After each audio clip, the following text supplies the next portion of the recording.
नमस्कार साथियों, नवमी पाठशाला में आपका स्वागत है। मैं हूं आपकी गाइड और आज की इस खास क्लास में हम सब मिलकर 20 जनवरी 2026 के सबसे ज़रूरी, सबसे महत्वपूर्ण करंट अफेयर्स को बहुत ही गहराई से समझेंगे। देखिए, आप सब जानते हैं कि करंट अफेयर्स किसी भी कॉम्पिटिटिव एग्जाम की रीढ़ की हड्डी होती है। तो आज का हमारा लक्ष्य सिर्फ खबरों को पढ़ना नहीं है, बल्कि उनके पीछे की वजह क्या है, उनसे जुड़ा हुआ स्टैटिक जीके का कौन सा पॉइंट एग्जाम में आ सकता है और एग्जामिनर किस तरह से सवाल बना सकता है। इन सभी पहलुओं पर हम विस्तार से बात करेंगे। ये एक डिटेल्ड क्लास होने वाली है, तो मैं आप सबसे रिक्वेस्ट करूंगी कि अपनी नोटबुक और पेन बिल्कुल तैयार रखें। हर एक पॉइंट को नोट करना है, क्योंकि हर एक पॉइंट अपने आप में एक सवाल है। तो चलिए, बिना किसी देरी के आज की इस ज्ञान की यात्रा को शुरू करते हैं। तो चलिए सबसे पहले एक नज़र डालते हैं आज की क्लास के रोड मैप पर, यानी हमारे आज के एजेंडा पर। जैसा कि आप अपनी स्क्रीन पर देख सकते हैं, हमने आज की पूरी क्लास को 5 बहुत ही लॉजिकल सेक्शंस में बांटा है। सबसे पहले हम शुरुआत करेंगे राष्ट्रीय समाचार से, जहां हम अपने देश की उन बड़ी घटनाओं को कवर करेंगे जो चर्चा में रही हैं। इसके बाद हमारा अगला पड़ाव होगा विज्ञान और प्रौद्योगिकी। ये सेक्शन आजकल के एग्जाम्स का एक हॉट टॉपिक बना हुआ है, तो इस पर हम खास ध्यान देंगे। फिर हम बात करेंगे संस्कृति और सामाजिक पहल की। ये हमारे देश की आत्मा है और स्टेट लेवल के एग्जाम्स में यहाँ से बहुत सवाल बनते हैं। हमारा चौथा सेक्शन होगा अंतर्राष्ट्रीय परिदृश्य, जिसमें हम देखेंगे कि दुनिया में क्या चल रहा है और एक वैश्विक शक्ति के रूप में भारत की भूमिका क्या है। और अंत में क्लास को समाप्त करेंगे खेल जगत के अपडेट्स के साथ। देखिए, इस तरह से सेक्शन में बांटकर पढ़ने का एक साइंटिफिक फायदा होता है। आपका दिमाग चीजों को बेहतर तरीके से ऑर्गेनाइज कर पाता है, और जब आप बाद में रिवीजन करते हैं तो सब कुछ आसानी से याद आ जाता है। ठीक है साथियों, तो अब हम अपनी क्लास का विधिवत शुभारंभ करते हैं हमारे पहले और सबसे महत्वपूर्ण सेक्शन के साथ, राष्ट्रीय समाचार। इस सेक्शन में हम पूरे देश का एक चक्कर लगाएंगे और उन सभी महत्वपूर्ण घटनाओं को समझेंगे जिन्होंने हाल ही में सुर्खियां बटोरी हैं। इसमें हम राजनीति से जुड़ी खबरें, अर्थव्यवस्था में हुए बड़े बदलाव, सरकार की नई योजनाएं और समाज से जुड़े उन सभी मुद्दों पर विस्तार से बात करेंगे जो आपके एग्जाम के दृष्टिकोण से अत्यंत महत्वपूर्ण है। तो चलिए अपनी कमर कस लीजिए और देखते हैं आज की पहली बड़ी खबर हमारे देश से क्या है। तो आज की हमारी पहली खबर एक सवाल के रूप में आपके सामने है, और ये सवाल बहुत ही सीधा लेकिन बहुत ही महत्वपूर्ण है। सवाल है, हाल ही में भारत के 92वें ग्रैंड मास्टर कौन बने हैं? जरा सोचिए, क्या आपने हाल फिलहाल में अखबार में या कहीं न्यूज़ में इस बारे में कुछ पढ़ा है? ये खबर खेल जगत से तो है, लेकिन इसका महत्व राष्ट्रीय स्तर का है, खासकर इसलिए भी क्योंकि ये उपलब्धि राष्ट्रीय राजधानी क्षेत्र यानी एनसीआर से जुड़ी है, जो इसे और भी खास बना देती है। देखिए, शतरंज की दुनिया में ग्रैंड मास्टर का खिताब हासिल करना किसी सपने के सच होने जैसा होता है। ये किसी खिलाड़ी के सालों की कड़ी मेहनत, उसकी लगन और उसकी असाधारण प्रतिभा का सबूत होता है। एग्जाम्स में अक्सर इस तरह की उपलब्धियों से सीधे सीधे सवाल पूछ लिए जाते हैं। तो चलिए हम इसका जवाब जानें, उससे पहले ये समझना बहुत ज़रूरी है कि ये ग्रैंड मास्टर आखिर होता क्या है, इसका मतलब क्या है और इसकी इतनी अहमियत क्यों है। चलिए अगली स्लाइड में से समझते हैं। चलिए 92वें ग्रैंड मास्टर का नाम जानने से पहले इस कॉन्सेप्ट को ही समझ लेते हैं। ये ग्रैंड मास्टर क्या बला है? देखिए, जैसा कि स्लाइड पर साफ साफ लिखा है, ग्रैंड मास्टर शतरंज के खेल में किसी भी खिलाड़ी द्वारा हासिल की जाने वाली सर्वोच्च उपाधि है। मतलब ये चेस की दुनिया का माउंट एवरेस्ट है, इससे ऊपर कोई टाइटल नहीं होता। अब दूसरा सवाल जो आपके एग्जाम के लिए बहुत जरूरी है, ये टाइटल देता कौन है? तो ये टाइटल दिया जाता है फीडे के द्वारा। फीडे का पूरा नाम है इंटरनेशनल चेस फेडरेशन। इसका फ्रेंच नाम है फेडरेशो इंटरनेशनल दे एशिक्स, लेकिन आपको इंग्लिश वाला ही याद रखना है। फीडे एक अंतर्राष्ट्रीय संस्था है जो पूरी दुनिया में शतरंज के खेल को रेगुलेट करती है, उसके नियम बनाती है और वर्ल्ड चैंपियनशिप जैसे बड़े टूर्नामेंट्स आयोजित करवाती है। अब यहाँ से आपके एग्जाम के लिए एक बहुत ही महत्वपूर्ण स्टैटिक जीके का पॉइंट निकल कर आता है। फीडे की स्थापना कब हुई थी? इस साल को अपनी नोटबुक में डबल अंडरलाइन करके लिख लीजिए, साल 1924। इसका मुख्यालय स्विट्जरलैंड के लुसाने शहर में है। तो इस स्लाइड से दो बातें पक्की कर लेनी है। ग्रैंड मास्टर चेस का सबसे बड़ा खिताब है और इसे फीडे देती है, जिसकी स्थापना 1924 में हुई थी। अब इस स्लाइड पर अपना पूरा ध्यान लगाइए। यहाँ पर आपके लिए सारी जरूरी जानकारी एक टेबल के फॉर्मेट में दी गई है, जो रिवीजन के लिए सबसे बेस्ट तरीका होता है। तो हमारे सवाल का जवाब है, भारत के 92वें ग्रैंड मास्टर बने हैं आर्यन वार्ष्णी। इन्होंने ये खिताब आर्मेनिया में हुए आंद्रिक मार्ग्यान मेमोरियल टूर्नामेंट में जीता है। अब देखिए, क्योंकि 92वें ग्रैंड मास्टर खबरों में है, तो एग्जामिनर सिर्फ इन्हीं के बारे में नहीं पूछेगा, वो इससे जुड़े दूसरे सवाल भी पूछ सकता है। चलिए इस टेबल को डिकोड करते हैं। पहली पंक्ति, भारत के पहले ग्रैंड मास्टर कौन थे? ये थे महान विश्वनाथन आनंद जी। इस पॉइंट को तो आप डबल स्टार मार्क कर लीजिए। क्यों? क्योंकि विश्वनाथन आनंद जी सिर्फ भारत के पहले ग्रैंड मास्टर ही नहीं है, वो वर्तमान में फाइडे के उपाध्यक्ष यानी वाइस प्रेसिडेंट भी हैं। सोचकर देखिए, जिस संस्था ने उन्हें ग्रैंड मास्टर का खिताब दिया, आज वो उसी संस्था के दूसरे सबसे बड़े पद पर बैठे हैं। ये फैक्ट इस जानकारी को और भी ज्यादा महत्वपूर्ण बना देता है। अब दूसरी पंक्ति, पहली महिला ग्रैंड मास्टर कौन थी? वो थी एस विजयलक्ष्मी। ये भी एक बहुत जरूरी स्टैटिक जीके का सवाल है। और 92वें से ठीक पहले यानी 91वें ग्रैंड मास्टर थे राहुल वी.एस। कभी कभी एग्जामिनर आपको कंफ्यूज करने के लिए लेटेस्ट न पूछकर उससे ठीक पहले वाला पूछ लेता है। तो इस एक टेबल से आपके 4 से 5 सवाल तैयार हो गए हैं। चलिए अब शतरंज की दुनिया से निकलकर सीधा भविष्य की टेक्नोलॉजी की दुनिया में चलते हैं। एक बहुत बड़ी खबर है, भारत का पहला सॉवरेन एआई पार्क कहाँ स्थापित किया जाएगा? जवाब जानने से पहले इस शब्द को समझते हैं, सॉवरेन एआई पार्क। सॉवरेन का मतलब होता है संप्रभु, यानी जिस पर हमारा अपना, हमारे देश का पूरा नियंत्रण हो। देखिए, आज के ज़माने में डेटा को नया तेल कहा जाता है और एआई यानी आर्टिफिशियल इंटेलिजेंस इसी डेटा पर काम करता है। तो ये एक ऐसा टेक्नोलॉजी पार्क होगा जहां भारत अपनी शर्तों पर अपने नागरिकों के डेटा को पूरी तरह सुरक्षित रखते हुए एआई पर रिसर्च और डेवलपमेंट कर सकेगा। मतलब यहाँ का डेटा किसी विदेशी कंपनी के कंट्रोल में नहीं होगा। ये भारत की डेटा संप्रभुता के लिए एक बहुत बड़ा और ज़रूरी कदम है। तो ये पार्क तमिलनाडु में स्थापित किया जा रहा है। इसे सर्वम एआई नाम की एक कंपनी के साथ पार्टनरशिप में बनाया जा रहा है। और इसका मकसद क्या है? इसका मकसद है तमिलनाडु राज्य में एआई के लिए एक मजबूत इकोसिस्टम यानी एक मजबूत माहौल तैयार करना, जहां नई नई एआई कंपनियां और स्टार्टअप्स फल फूल सकें। अब एक और बहुत ही दिलचस्प खबर देखते हैं जो हमारे पर्यावरण और ऑटोमोबाइल सेक्टर दोनों से जुड़ी हुई है। सवाल है, व्यक्तिगत इलेक्ट्रिक वाहनों को अपनाने में यानी पर्सनल यूज के लिए खरीदे जाने वाले इलेक्ट्रिक व्हीकल्स के मामले में भारत का कौन सा राज्य सबसे आगे है? और इसका जवाब है केरल। आप इस चार्ट को देखकर अंदाजा लगा सकते हैं कि केरल बाकी देश से कितना आगे निकल गया है। केरल में बिकने वाले कुल इलेक्ट्रिक वाहनों में से 93.4% वाहन व्यक्तिगत उपयोग के लिए खरीदे गए हैं। ये आंकड़ा बहुत कुछ कहता है।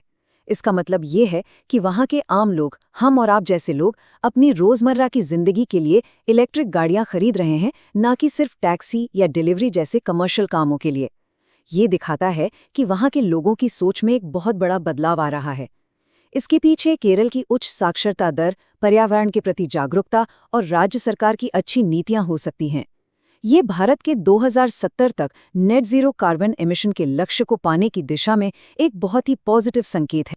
चलिए अब हम अपनी क्लास के दूसरे सेक्शन की ओर बढ़ते हैं, जो है विज्ञान और प्रौद्योगिकी। सच कहूं तो ये मेरा पसंदीदा सेक्शन है, क्योंकि यहाँ हमें भविष्य की तकनीक और नई नई खोजों के बारे में जानने को मिलता है, जो बहुत रोमांचक होता है।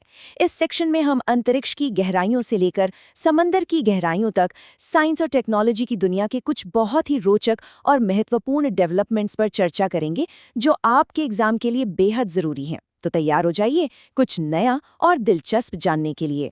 हाल ही में अंतरिक्ष में एक ऐसी घटना हुई जो इससे पहले कभी नहीं हुई थी।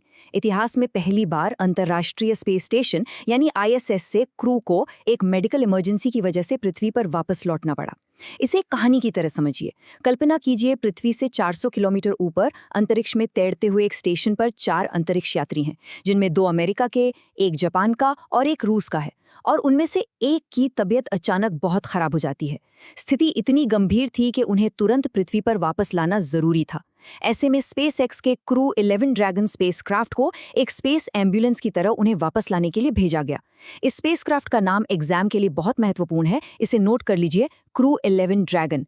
इस मुश्किल मिशन को सफलतापूर्वक अंजाम देते हुए चारों अंतरिक्ष यात्रियों को कैलिफोर्निया के तट के पास समुद्र में सुरक्षित लैंड करा लिया गया। ये इतिहास में पहली बार था जब किसी मेडिकल इमरजेंसी के लिए ऐसा कोई स्पेस रेस्क्यू ऑपरेशन किया गया हो। ये घटना अंतर्राष्ट्रीय सहयोग और प्राइवेट स्पेस कंपनियों की बढ़ती क्षमताओं का एक बेहतरीन उदाहरण है। अब एक ऐसा शब्द जो आजकल अखबारों में, न्यूज़ में और खासकर एग्जाम्स में बहुत ज्यादा छाया हुआ है, ब्लू इकोनॉमी। मुझे यकीन है आप लोगों ने इसके बारे में जरूर सुना होगा। तो मेरा सवाल ये है कि आखिर ये ब्लू इकोनॉमी है क्या? जरा सोचिए। जैसा कि स्लाइड पर लिखा है, ब्लू यानी नीला, जो हमें सीधे सीधे समुद्र की याद दिलाता है, और इकोनॉमी यानी अर्थव्यवस्था। क्या आप इन दोनों शब्दों को जोड़कर इसके मतलब का कुछ अंदाजा लगा पा रहे हैं? जाहिर है इसका संबंध हमारी अर्थव्यवस्था और हमारे विशाल समुद्रों से है। लेकिन ये काम कैसे करता है, इसमें क्या क्या शामिल है, और भारत जैसे देश के लिए जिसके पास इतनी लंबी तटरेखा है, ये इतना महत्वपूर्ण क्यों है? चलिए अगली स्लाइड में इस कॉन्सेप्ट को बहुत ही आसान भाषा में समझते हैं। तो जैसा हमने अंदाजा लगाया था, ब्लू इकोनॉमी का मतलब है समुद्री संसाधनों का सतत उपयोग करके आर्थिक विकास करना। इसे और आसान भाषा में समझते हैं, जैसे हम जमीन का इस्तेमाल खेती के लिए, उद्योग के लिए और रहने के लिए करते हैं, ठीक उसी तरह जब हम समुद्र और उसके अंदर मौजूद संसाधनों का इस्तेमाल अपनी अर्थव्यवस्था को बढ़ाने, लोगों की आजीविका सुधारने और नए रोजगार पैदा करने के लिए करते हैं, तो उसे ब्लू इकोनॉमी कहते हैं। इन संसाधनों में क्या क्या आता है? इसमें पारंपरिक चीजें जैसे मछली पालन, समुद्री जहाज़ों से व्यापार, बंदरगाहों का विकास, समुद्री पर्यटन तो शामिल हैं ही। साथ ही इसमें नई और आधुनिक चीजें जैसे समुद्र के नीचे से खनिज निकालना और यहाँ तक कि समुद्री हवा और लहरों से बिजली बनाना भी शामिल है। लेकिन इसमें एक बहुत ज़रूरी शर्त है, और यही इस कॉन्सेप्ट की आत्मा है। ये सब करते हुए हमें समुद्र के स्वास्थ्य का भी पूरा ध्यान रखना होता है। हम अनियंत्रित तरीके से मछली नहीं पकड़ सकते या समुद्र में प्रदूषण नहीं फैला सकते। यही सतत या सस्टेनेबल उपयोग का असली मतलब है। विकास भी करें और अपने समुद्री पर्यावरण को भविष्य की पीढ़ियों के लिए सुरक्षित भी रखें। अब जब हमने ब्लू इकोनॉमी के कॉन्सेप्ट को अच्छे से समझ लिया है, तो चलिए इससे जुड़ी एक ताज़ा खबर देखते हैं।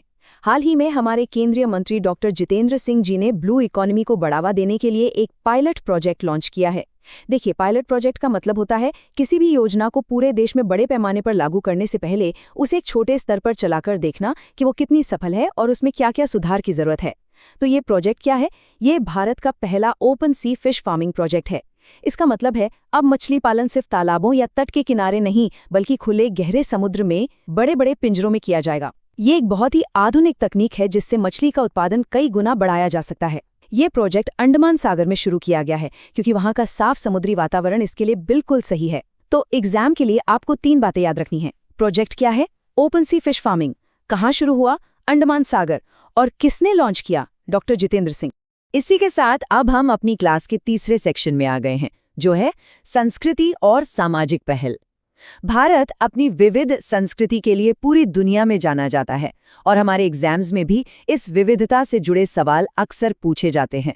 इस सेक्शन में हम कला, संस्कृति, त्योहारों और समाज के कल्याण से जुड़ी उन महत्वपूर्ण योजनाओं और पहलों पर चर्चा करेंगे जो हमारे देश के सामाजिक ताने बाने को दर्शाती हैं। तो चलिए अपनी जड़ों से जुड़ते हैं। अब आप सोच रहे होंगे कि हम करंट अफेयर्स की क्लास में अचानक से लोक नृत्य की बात क्यों कर रहे हैं।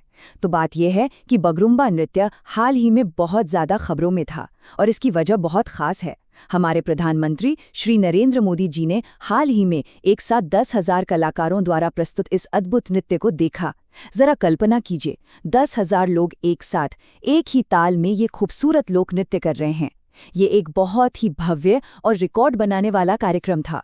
एक बात हमेशा याद रखिए, जब भी कोई स्टैटिक टॉपिक, चाहे वो कोई नृत्य हो, कोई ऐतिहासिक इमारत हो या कोई त्योहार, किसी बड़ी हस्ती, खासकर प्रधानमंत्री या राष्ट्रपति से जुड़ जाता है या उससे जुड़ा कोई बड़ा रिकॉर्ड बनता है, तो वो अपने आप करंट अफेयर्स का हिस्सा बन जाता है और एग्जाम के लिए बेहद महत्वपूर्ण हो जाता है। तो चलिए अब बगुरुम्बा नृत्य के बारे में वो मुख्य तथ्य जान लेते हैं जो आपके एग्जाम में सीधे सीधे पूछे जा सकते हैं। इस टेबल को बहुत ध्यान से देखिए। सबसे पहला और सबसे आम सवाल यह किस राज्य का लोक नृत्य है? इसका जवाब है असम। दूसरा, यह किस समुदाय द्वारा किया जाता है? यह असम के बोडो समुदाय का एक पारंपरिक और बहुत ही खूबसूरत लोक नृत्य है। बोडो समुदाय असम का एक महत्वपूर्ण जनजातीय समुदाय है। तीसरा सवाल, यह कब किया जाता है? यह मुख्य रूप से भुईसागु या डुमासी जैसे त्योहारों के अवसर पर किया जाता है, जो बोडो समुदाय के सबसे महत्वपूर्ण त्योहार हैं, जैसे हमारे यहाँ होली या दिवाली होती है। इस नृत्य को बटरफ्लाई डांस भी कहते हैं क्योंकि इसमें नर्तकियों की चाल और वेशभूषा तितली की तरह लगती है। तो अगर एग्जाम में सवाल आता है तो आपको ये 3 बातें जरूर याद रखनी हैं: राज्य असम, समुदाय बोडो और त्योहार भुसागु। अब हम एक सामाजिक और स्वास्थ्य से जुड़ी बहुत ही जरूरी पहल पर बात करेंगे, लेकिन उस पहल को समझने से पहले हमें उस बीमारी को समझना होगा जिससे वो जुड़ी है। बीमारी का नाम है सिकल सेल एनीमिया। ये एक आनुवंशिक बीमारी है, मतलब ये माता पिता से बच्चों में आती है। इसमें होता क्या है, देखिए, हमारे खून में जो लाल रक्त कोशिकाएं यानी रेड ब्लड सेल्स होती हैं, वो आमतौर पर गोल और लचीली होती हैं, एक डिस्क की तरह, ताकि वो हमारी पतली पतली खून की नसों से आसानी से निकल सकें। लेकिन इस बीमारी में इन कोशिकाओं का आकार बदलकर हंसिए या आधे चांद जैसा हो जाता है, जिसे अंग्रेजी में सिकल कहते हैं, और ये सख्त भी हो जाती हैं। अब आप खुद सोचिए, अगर किसी पाइप में गोल चीजें भेजें तो वह आसानी से बहती जाएंगी, लेकिन अगर आप सी आकार के सख्त चीजें भेजेंगे तो वो एक दूसरे में फंसकर जाम लगा देंगी। ठीक वैसे ही ये सिकल के आकार की कोशिकाएं खून की नसों में फंसकर ब्लॉकेज पैदा करती हैं, जिससे शरीर के अंगों तक खून और ऑक्सीजन नहीं पहुंच पाता, और मरीज को बहुत तेज दर्द के साथ साथ कई गंभीर स्वास्थ्य समस्याएं होने का खतरा बढ़ जाता है। अब जब आप सिकल सेल एनीमिया की गंभीरता को समझ गए हैं, तो इससे जुड़ी पहल को देखते हैं। महाराष्ट्र सरकार ने अरुणोदय स्कैनिंग अभियान शुरू किया है। इस अभियान का उद्देश्य क्या है? इसका सीधा साधा उद्देश्य है सिकल सेल एनीमिया की शुरुआती दौर में ही स्क्रीनिंग और पहचान करना, खासकर उन समुदायों में जहां ये बीमारी ज्यादा पाई जाती है। भारत में, खासकर हमारी आदिवासी आबादी में, ये बीमारी एक बहुत बड़ी स्वास्थ्य चुनौती है। क्योंकि ये एक आनुवांशिक बीमारी है, तो अगर शादी से पहले या बच्चे के जन्म के समय इसकी पहचान हो जाए तो सही सलाह और समय पर इलाज शुरू किया जा सकता है, जिससे मरीज को एक बेहतर और लंबा जीवन जीने में मदद मिलती है। तो एग्जाम में आपसे सीधे सीधे 2 सवाल बन सकते हैं। अरुणोदय अभियान किस बीमारी से संबंधित है? जवाब है सिकल सेल एनीमिया। और दूसरा, ये किस राज्य ने शुरू किया है? जवाब है महाराष्ट्र। इन दोनों पॉइंट्स को अच्छे से नोट कर लीजिए। अब चलते हैं अपनी क्लास के चौथे और बहुत ही महत्वपूर्ण सेक्शन, अंतर्राष्ट्रीय परिदृश्य पर। देखिए, आज की दुनिया एक ग्लोबल विलेज है। दुनिया में क्या हो रहा है, कौन से देश दोस्त बन रहे हैं, कहाँ तनाव है, और इन सब के बीच भारत की क्या भूमिका है, ये समझना ना सिर्फ आपके प्रीलिम्स के ऑब्जेक्टिव सवालों के लिए, बल्कि मेंस एग्जाम्स में अच्छे उत्तर लिखने और इंटरव्यू में एक मजबूत दृष्टिकोण रखने के लिए भी बहुत जरूरी है। तो चलिए देखते हैं कि दुनिया के मंच पर भारत के लिए क्या बड़ी खबरें हैं। चलिए, अंतर्राष्ट्रीय खबरों की शुरुआत एक महत्वपूर्ण दिवस से करते हैं। सवाल है, विश्व धर्म दिवस 2026 कब मनाया गया? तो इस साल ये 18 जनवरी को मनाया गया। लेकिन यहाँ एक ट्विस्ट है, और यहीं पर एग्जामिनर आपको फंसा सकता है। इस दिवस की कोई निश्चित तारीख नहीं होती, जैसे 15 अगस्त या 26 जनवरी की होती है। ये हर साल बदलती है। आपको इसकी तारीख नहीं, इसका नियम याद रखना है। और नियम ये है कि ये हमेशा जनवरी के तीसरे रविवार को मनाया जाता है। इस साल 2026 में जनवरी का तीसरा रविवार 18 तारीख को था, इसलिए ये 18 जनवरी को मनाया गया। इसका उद्देश्य बहुत ही नेक है, दुनिया के सभी धर्मों के बीच आपसी समझ, एकता, सद्भाव और शांति को बढ़ावा देना। तो याद रखिएगा, एग्जाम में आए तो तारीख पर नहीं, नियम पर ध्यान देना है। जनवरी का तीसरा रविवार। अब एक बहुत बड़ी अंतर्राष्ट्रीय कूटनीतिक खबर पर नजर डालते हैं। अमेरिकी राष्ट्रपति डोनाल्ड ट्रंप ने भारतीय प्रधानमंत्री श्री नरेंद्र मोदी जी को गाजा के लिए प्रस्तावित शांति बोर्ड में शामिल होने के लिए निमंत्रण दिया है। इसका संदर्भ क्या है?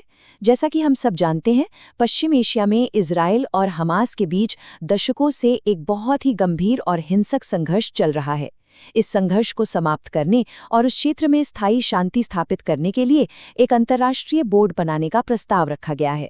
और इस इतने महत्वपूर्ण बोर्ड के लिए भारत को मिला ये निमंत्रण वैश्विक मंच पर भारत के बढ़ते कद और उसकी एक निष्पक्ष और शांतिप्रिय देश की छवि को मजबूती से दर्शाता है। ये दिखाता है कि आज दुनिया ये मानती है कि भारत के बिना दुनिया की बड़ी समस्याओं को सुलझाना मुश्किल है। ये भारत की विदेश नीति के लिए एक बहुत बड़ी उपलब्धि है।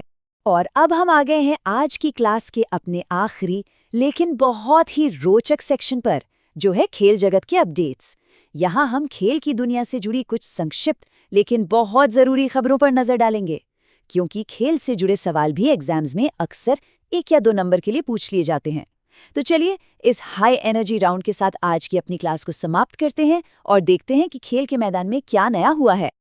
आईसीसी यानी इंटरनेशनल क्रिकेट काउंसिल हर महीने बेहतरीन प्रदर्शन करने वाले पुरुष और महिला खिलाड़ियों को प्लेयर ऑफ द मंथ के खिताब से सम्मानित करती है। तो दिसंबर 2025 के लिए ICC player of the month किसे चुना गया है, चलिए देखते हैं। पुरुषों में ये खिताब ऑस्ट्रेलिया के खतरनाक तेज गेंदबाज मिचेल स्टार्क को उनके शानदार प्रदर्शन के लिए मिला है, और महिलाओं में ये खिताब दक्षिण अफ्रीका की कप्तान और एक बहुत ही स्टाइलिश बल्लेबाज लॉरा वोल्वार्ट को दिया गया है।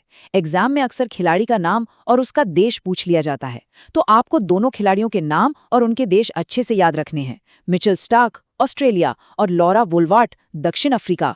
लॉरा वोल्वार्ट अपनी टीम की कप्तान भी हैं। ये एक अतिरिक्त जानकारी है जो आपको पता होनी चाहिए। तो साथियों, इसी के साथ हमारी आज की क्लास यहीं समाप्त होती है। आज हमने भारत के 92वें ग्रैंड मास्टर से लेकर देश के पहले sovereign AI park, blue economy के कॉन्सेप्ट और अंतर्राष्ट्रीय शांति प्रयासों में भारत की बढ़ती भूमिका जैसे कई महत्वपूर्ण विषयों पर बहुत विस्तार से चर्चा की। अब जाने से पहले आपके लिए एक सवाल। आज हमने जितने भी टॉपिक्स पर बात की, उनमें से आपको कौन सा टॉपिक लगता है जो आपके आने वाले एग्जाम में पूछे जाने की सबसे ज्यादा संभावना रखता है? उस टॉपिक को आज ही सबसे पहले और सबसे अच्छे से रिवाइज कीजिएगा। याद रखिए, सिर्फ क्लास अटेंड करना काफी नहीं है, खुद के नोट्स बनाना और उन्हें नियमित रूप से दोहराना ही सफलता की असली कुंजी है।